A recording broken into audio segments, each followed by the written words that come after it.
పులిజవాది అత్తరగలిపి గంధక జవాహన బంధ విమోచన చందన స్నానము చేయమురా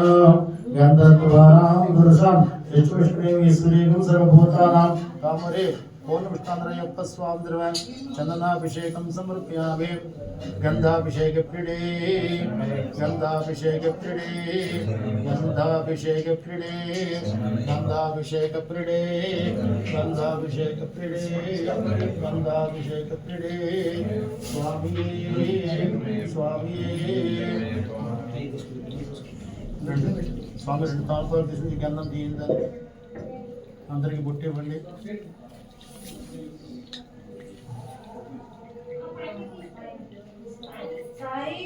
అది ఎల్లో తీసుకురాపో తీసేసి ఈసారి ఎల్లోది